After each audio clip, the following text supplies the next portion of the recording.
이 학기 우리 사랑방 나눔 공부에 동참해주신 우리 모든 성도님들 진심으로 환영하며 축복합니다. 우리 지난주에 하반기 사랑방이 개강을 했는데요. 우리 개강 모임 하시면서 또 교제하시고 함께 좋은 시간들 되셨는지 모르겠습니다. 우리 이번 주부터 우리 지난주에도 말씀 나눔이 각 사람방별로 있으셨겠지만 오늘부터 우리 이제 열왕기상 말씀이 지금 9월 본문인데요. 오늘부터 또 우리 열심히 예습도 하시고 공부도 하시고 사랑방 안에서 풍성한 말씀의 우리 잔치 향연이 일어나시기를 부탁을 드립니다. 자, 오늘은 우리 9월 둘째 주 열왕기상 2장 1절로 12절 말씀을 통해서 말씀으로 세우는 집이 영원하다라는 그런 제목으로 함께 살펴볼 텐데요. 제가 서론을 먼저 읽어보도록 하겠습니다. 인생의 마지막 순간에 사랑하는 가족이나 친구 혹은 이웃에게 남길 말이 있다면 어떤 말을 전하고 싶습니까? 그 말에는 분명 내가 가장 소중히 여기는 가치가 드러날 것입니다. 다윗 왕은 그의 사랑하는 아들 솔로몬에게 하나님의 말씀을 따르는 삶을 간곡히 전합니다. 오늘 본문은 솔로몬이 다윗이 죽음을 앞두고 솔로몬에게 했던 유언의 그러한 말들인데요. 다윗의 유언은 크게 두 가지로 두 부분으로 우리가 나눌 수가 있죠. 먼저는 1절로 4절은 율법을 지켜 행하라라는 그러한 유언이에요. 율법을 지켜 행하라. 자, 두 번째 유언은 5절로 9절인데요. 그러니까 잘못은 처벌하고 은혜는 갚으라라는 그러한 유언이에요. 정말 악을 행한 자들, 잘못 행한 자들은 단호하게 처벌하고 그리고 은혜를 베푼 자들에게는 은혜를 갚아라. 이것이 이제 두 번째 유언의 내용이고 오늘 본문의 내용인데요. 자, 이러한 내용으로 우리 크게 두 단락으로 나눠서 오늘 본문 보도록 하겠습니다. 먼저 첫 번째 단락입니다. 1번, 다윗 왕이 아들 솔로몬에게 유언을 남깁니다. 1번 방갈로 죽음을 앞둔 다윗이 아들 솔로몬에게 명한 것은 무엇입니까? 우리 1절, 2절 보겠습니다. 다윗이 죽을 날이 임박함에 그의 아들 솔로몬에게 명령하여 이르되 내가 이제 세상 모든 사람이 가는 길로 가게 되었노니 너는 힘써 대장부가 되고 아들 솔로몬에게 명한 것이 뭐죠? 힘써 대장부가 되어라 라고 이렇게 명했습니다. 어쩌면 다윗은 여러분이 대장부 혹은 용사, 군인 이런 단어가 가장 어울리지 않을 사람이 아닌가 싶어요. 그럼 그는 목동이었고 또 수금 연주로 아주 유명할 정도로 섬세한 감정을 가진 예술가, 음악가였어요. 그럼 다윗의 손에서 나온 우리 많은 이 시편들은 이 다윗의 예술성을 우리가 선명하게 보여주죠. 그리고 시편 23편 같은 경우도 얼마나 이렇게 전원적이고 낭만적이며 예술적인 다윗의 예술성을 너무나 선명하게 보여주는 그런 시들인데요. 그런 다윗이 평생 생사를 넘나드는 전장에 머물며 용사요 또한 전쟁 영웅이 될 수 있었던 그 이유가 무엇일까요? 다윗이 가진 그 담력, 그 용기의 근거는 오직 하나님을 전적으로 의지했던 그의 믿음이었어요. 그러므로 여기서 다윗이 말하는 이 대장부란 것은 오직 하나님을 전적으로 의지하는 용기를 가진 사람을 의미하는 것입니다.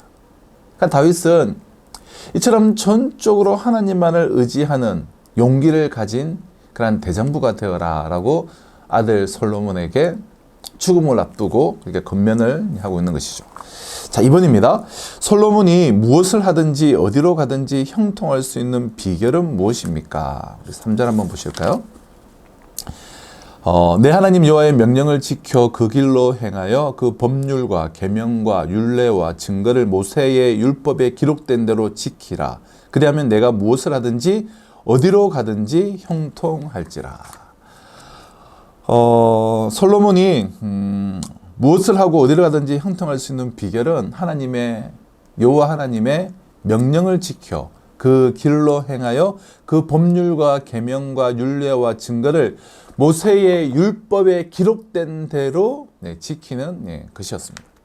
그럼 성경이 말하는 형통이 무엇일까요? 그럼 성경이 말하는 이 형통함이란 뭐 단순히 그냥 인생사가 그냥 술술 형통하게 그냥 쉽게 풀려나가는 그저 편한 상태를 우리가 형통이라고 말하지 않습니다. 만약 그렇다면 늘 주님의 말씀을 따랐던 다윗의 삶이 그처럼 고난으로 점철되지는 않았을 것이죠. 그럼 성경이 말하는 형통함은 어떤 환경, 어떠한 상황이 닥치든지 하나님께서 보호하시고 인도하시는 삶이며 하나님의 품 안에 거하는 삶이며 결국 하나님의 선하신 계획이 성취되는 삶이 형통한 삶이에요. 반대로 아무리 부유하고 편안한 삶이라 할지라도 그것이 하나님의 길과 멀다면 그 끝은 결국 멸망일 수밖에 없는 것이죠. 그럼 삶의 최우선 순위로 삼아서 담대히 우리가 해내야 할 일은 하나님의 말씀대로 사는 거예요. 하나님의 말씀이 우리를 형통함으로 인도하기 때문이며 하나님의 말씀을 지키는 것 자체가 이미 형통이기 때문입니다. 그래서 여러분 우리 시편 1편에 보면 시냇가에 심겨진 나무가 시절을 쫓아 열매를 맺고 가실이 풍성하고 잎사귀가 마르지 아니하고 하는 모든 일이 형통케 된다. 그러니까 형통함이라는 것 자체가 시냇가에 심겨진 것 자체가 형통함이라는 거예요. 하나님의 말씀을 따라서 인도함을 받는 것이 그 자체가 하나님의 말씀을 지키는 것 자체가 형통함이다라는 것입니다. 그래서 다윗은 명령을 율법을 지켜 행할 것을 이렇게 아들에게 이제 권면을 이제 하고 있는 것이죠. 3번 보실까요? 솔로몬과 그 자손들이 온전히 여호와를 섬길 때 얻는 복은 무엇입니까? 4절. 여호와께서 내 일에 대하여 말씀하시기를 만일 내 자손들이 그들의 길을 삼가 마음을 다하고 성품을 다하여 진실이 내 앞에서 행하면 이스라엘 왕위에 오를 사람이 내게서 끊어지지 아니하리라 하신 말씀을 확실히 이루게 함이니라. 솔로몬이 또 그의 자손들이 온전히 여호와를 섬길 때 얻는 복은 하나님께서 이스라엘 이 왕위에 오를 사람이 내게서 끊어지지 아니하리라 하신 이 말씀을 이루실 거예요. 이것이 그들이 받아 누릴 복이죠. 그럼 솔로몬과 자손들이 하나님을 정말 존중히 여길 때에 하나님께서도 그들을 존중히 여기실 것입니다. 그럼 사울 왕은 이 지점에서 그가 실패를 했기 때문에 그의 왕조는 자신 단 한 대로 끝나고 말았어요. 하지만 다윗은 하나님을 존중히 여김으로 영원한 하나님 나라의 약속을 받았습니다. 우리 사무엘하 7장 12절로 13절을 보면 내 수완이 차서 내 조상들과 함께 누울 때에 내가 너 몸에서 날 내 씨를 내 뒤에 세워 그의 나라를 견고하게 하리라. 그는 내 이름을 위하여 집을 건축할 것이요 나는 그의 나라 왕위를 영원히 견고하게 하리라 라고 하나님은 약속해 주셨죠. 이것은 다윗의 혈통으로 오시는 영원한 왕 그리스도가 다스리는 나라로 성취가 되겠죠. 이제 그의 후손들이 이 약속을 정말 소중히 여기고 주님의 말씀에 순종하면 하나님께서는 이스라엘과 다윗의 왕가를 영원히 굳건히 지키시는 그런 복을 솔로몬과 그의 자손들에게 허락하시겠다라고 약속을 하셨다는 겁니다. 자, 우리는 첫 번째 단락을 통해서 다윗이 아들 솔로몬에게 남겼던 첫 번째 유언, 율법을 지켜 행하라라는 이 말씀을 통해서 우리 첫 번째 나눔 한번 보실까요? 나눔 1번입니다. 하나님 앞에서 대장부란 자신의 용맹과 담력을 자랑하는 자가 아니라 어떠한 상황에서도 하나님의 말씀을 믿고 끈질기게 붙드는 사람입니다. 말씀이 우리를 어디로 이끌고 있는지, 말씀을 따르는 데 방해가 되는 것은 무엇인지, 말씀을 따르기 위해 필요한 용기와 결단은 무엇인지 이야기해 봅시다. 우리 서로 이렇게 나누어 보면 좋겠지만 말씀을 따르는데 참 방해가 되는 것은 일단 말씀에 대한 이제 무지죠. 그리고 말씀에 대한 이 잘못된 해석, 잘못된 적용, 1차적으로는 잘 알지 못한 무지고 그 후에는 또 잘못된 해석과 적용일 수가 있고요. 그리고 믿음 없음, 참 믿음이 없기에, 확신이 없기에, 이 불순종하는 마음이 있기에 우리가 말씀을 따르는데 참 많은 이제 방해가 되긴 하죠. 그러므로 이렇게 한 절의 말씀이라도 순종함으로 그 말씀이 진짜 역사하거든요. 말씀이 정말 일하시는 거거든요. 그래서 한 절의 말씀이라도 하나님 말씀을 매일 묵상하고 한 절의 말씀이라도 순종하려고 하는 노력이 우리를 진정한 현통과 복된 삶으로 이끌게 될 텐데 그것을 경험하는 것이 참 중요하다 싶어요. 내 삶의 현장에서 정말 한 절의 말씀이라도 순종하려는 그런 성취의 경험, 승리의 경험들이 있을 때에 우리가 보다 더 말씀을 따르는 그런 용기와 힘들이 생기지 않을까 싶습니다. 우리 서로 한번 자유롭게 한번 나눠보시고요. 자, 두 번째 단락 2번입니다. 다윗이 상과 벌을 줄 이들을 알려줍니다. 5절로 10절, 19절 그 뒤에는 또 죽음에 관한 내용이고요. 자, 1번 수르야의 아들 요압이 저지른 악행은 무엇입니까? 먼저 우리 벌을 줄 첫 번째 인물 요압인데요. 자, 5절 어떤 악행을 행했기에 수르야의 아들 요압이 내게 행한 일, 곧 이스라엘 군대의 두 사령관 넬의 아들 아브넬과 예델의 아들 아마사에게 행한 일을 내가 알거니와 그가 그들을 죽여 태평시대에 전쟁의 피를 흘리고 전쟁의 피를 자기의 허리에 띤 띠와 발에 신은 신에 묻혔으니. 자, 요압이 저지른 악행이 뭐죠? 이스라엘 군대의 이 두 사령관을 죽여서 태평시대에 전쟁의 피를 흘리고 전쟁의 피를 자기의 허리에 띤 띠와 발에 신은 신에 묻혔다는 거예요. 요압은 이 다윗의 이복 여동생이었던 수르야의 아들이에요. 그래서 수르야의 아들들아 뭐 이런 표현을 쓰는데요. 그러니까 다윗 시대에 이 군대 장관을 지내면서 왕국 내에서 큰 권한과 영향력을 행사하던 그러한 인물입니다. 그는 비록 이 아도니아를 따르기 전까지는 다윗을 배신한 적은 없지만 해서는 안 되는 행동을 참 많이 했어요. 첫째는 다윗과 이 평화 조약을 맺은 사울 왕가의 사람 아브넬을 개인적인 원한 때문에 살해를 했습니다. 그럼 다윗은 아브넬과 조약을 맺고 평화롭게 이스라엘을 통합하려고 했어요. 다윗도 아브넬이 마음에 들지 않지만 그러나 이스라엘을 통합하기 위해서 아브넬과 조약을 맺으려고 했는데 아브넬을 향한 개인적인 원한 때문에 다윗 몰래 살해를 해버렸습니다. 요압의 이러한 행동은 오랜 내전 끝에 평화를 찾은 이스라엘을 다시 분열로 몰아넣을 수 있는 매우 위험한 행동이었습니다. 둘째는 또 뭐죠? 다윗이 세운 군대 장관 아마사를 죽이고 그 자리를 대신 차지했어요. 그럼 아마사도 마찬가지죠. 다윗이 내전의 상처를 치유하기 위해서 압살롬 편에 섰던, 아마사는 압살롬 편에 섰던 반역했던 사람이에요. 그러나 이 내전의 상처를 치유해야 되잖아요. 내전의 상처를 치유하고 또 화합하게 하기 위해서 마음에 안 들죠.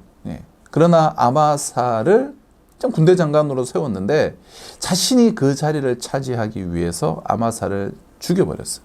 그리고 그 자리를 차지했습니다. 아마사를 제멋대로 등용을 하지 못하게 죽여버린 것이죠. 이는 자신의 권력욕 때문에 무고한 이를 죽인 악행이었습니다. 그래서 참 요압을 처형할 것을 그 유언 가운데 남기게 된 것입니다. 자, 2번입니다. 길앗 바르실레의 아들들에게 은총을 베풀어야 할 이유는 그럼 무엇입니까? 자, 7절인데요. 마땅히 길앗 바르실레의 아들들에게 은총을 베풀어 그들이 내 상에서 먹는 자 중에 참여하게 하라. 내가 내 형 압살롬의 낯을 피하여 도망할 때 그들이 내게 나왔느니라. 다윗이 압살롬의 반역을 피하여 도망할 때에 이 바르실레와 그의 아들들은 다윗을 도왔다라는 거예요. 그럼 바르실레는 요단강 동편에 거주하는 거부이기도 하고 나이가 많은 노인이었어요. 그런 다윗이 압살롬을 피해 요단을 건넜을 때 다윗과 군사들에게 음식과 친구동 필요한 모든 물품, 피난 생활에 필요한 모든 물품을 다 제공하여서 도왔어요. 당시 상황이 다윗에게 매우 불리하게 돌아가고 있었음에도 바르실레는 다윗을 돕는 것을 주저하지 않았습니다. 다윗을 도움으로 인하여서 자신과 자신의 아들들은 심각한 위험에 처할 수 있는 상황이었지만 주저하지 않고 다윗을 도왔어요. 그러한 까닭에 다윗이 반란을 진압한 후 돌아갈 때 이 바르실레가 얼마나 고맙겠어요.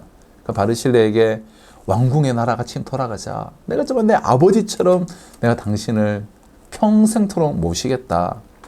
그러나 바르실레는 내가 나이도 많고 이제 얼마큼 부경한을 누리겠습니까? 내가 음식의 맛을 알며 얼마나 부경한을 누리겠습니까? 나는 그냥 왕을 도와준 것으로 만족합니다. 나는 그냥 이곳에 머물겠습니다. 대신 우리 아들 김함은 좀 부탁합니다. 라고 그렇게 말했던 그런 인물이죠. 그래서 참 다윗은 이 유언의 시간에 바르실레와 그의 아들들을 꼭 챙겨달라고, 꼭 그들에게 선을 베풀어 달라고, 징계할 뿐만 아니라 선을 인정하고 장려할 때 그 공동체가 더욱더 견고해지지 않겠습니까? 그래서 다윗은 자신에게 은혜를 베푼 바르실레와 약조를 잊지 않고 솔로몬에게 그의 아들들을 선대해 달라고 이렇게 부탁을 하고 있는 것이죠. 자, 마지막 3번입니다. 게라의 아들 시므이가 다윗에게 행한 일은 무엇입니까? 시므이라는 인물인데 우리 8절. 바후림 베냐민 사람 게라의 아들 시므이가 너와 함께 있나니 그는 내가 마하나임으로 갈 때에 악독한 말로 나를 조조하였느니라. 그러나 그가 요단에서 내려와서 나를 영접함으로 내가 여호와를 두고 맹세하여 이르기를 내가 칼로 너를 죽이지 아니하리라 하였노라. 자, 다윗이 마하나임으로 갈 때에 즉 피난 갈 때에 악독한 말로 다윗을 조조했다는 거예요. 그럼 시므이는 이 압살롬의 반란으로 피난을 가던 다윗에게 혹독한 조주의 말을 퍼부었던 그런 인물이에요.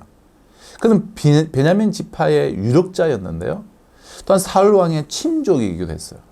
그래서 사울 왕가의 자리를 다윗이 차지한 것에 대해서 매우 큰 불만을 품고 있던 사람입니다.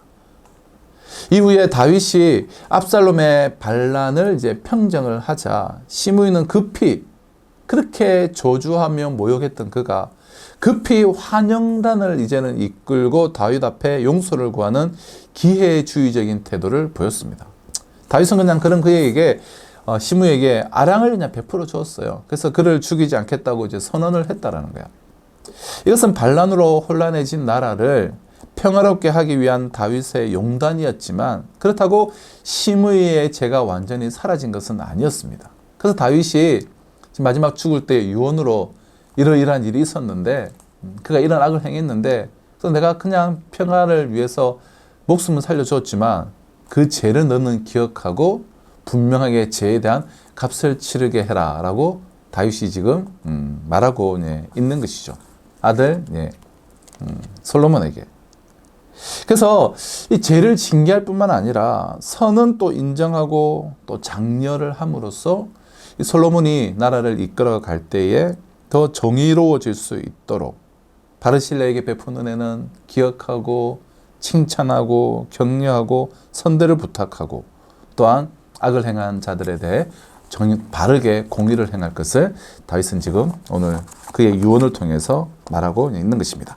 두 번째 잘못을 처벌하고 은혜를 갚으라는 이 두 번째 유언의 내용을 통해서 우리 나눔. 무고한 피를 흘려 공동체의 평화를 깨트린 요압의 행동은 그냥 덮고 넘어갈 수 없는 악행이었습니다. 가정과 교회, 우리 공동체의 평화를 깨트리는 태도 혹은 행동은 어떤 것들이 있는지 거기서 우리 공동체를 지키려면 어떻게 해야 하는지 이야기해 봅시다.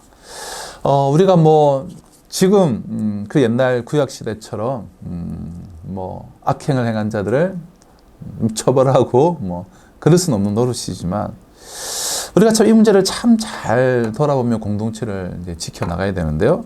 우리 생각은 서로 다를 수가 있죠. 얼마든지 생각은 다를 수 있고 그럴 수가 있어요. 그런데 중요한 것은 끝까지 자기 생각, 끝까지 자기 주장을 어떻게 해서든지 관철을 시키려고 하게 되면 그때부터 좀 문제가 이제 생기게 되는 것이죠. 얼마든지 자기 생각을 서로 의논하고 토의하고 바른 방향은 잡아갈 수 있지만 끝까지 어떤 수를 써서라도 자기의 주장을 관철시키려고 하게 되면 이 공동체는 분열되고 평화는 깨트려지게 되겠죠. 그래서 자기 중심, 자기 주체성을 가지고 자기 중심, 하나님 중심이 아니라 그래서 하나님의 뜻에 공감하는지 하는 것이 아니라 제가 지난 금요 기도회 때 말씀드렸지만 계속해서 자신의 감정이입을 무조건 자기 편에서 하나님께만 하려고만 안 되고 정말 하나님 앞에서 하나님을 주체성을 두고 우리는 내가 생각하는 대적들과 나 혹은 내가 대적일 수도 있고 그것을 인정하면서 계속 하나님 앞에 서서 진리를 계속해서 추구하며 하나님의 뜻을 구하며 하나님을 상대하고 말씀에 순종하는 일에 우리가 더욱더 집중해야 될 것이에요. 그때 우리는 공동체를 바로 지킬 수 있고 하나님의 귀한 나라로 든든히 세워나갈 수 있는 그런 은혜를 누리게 되지 않을까 싶습니다. 오늘 우리 다윗의 그런 유언을 통해서 말씀으로 세우는 집이 영원하다. 우리가 어떠한 삶의 상황에서도 주의 말씀을 쫙 붙잡고 말씀 가운데 거하시는 우리 모든 성도님들 되시기를 주님의 이름으로 축복합니다.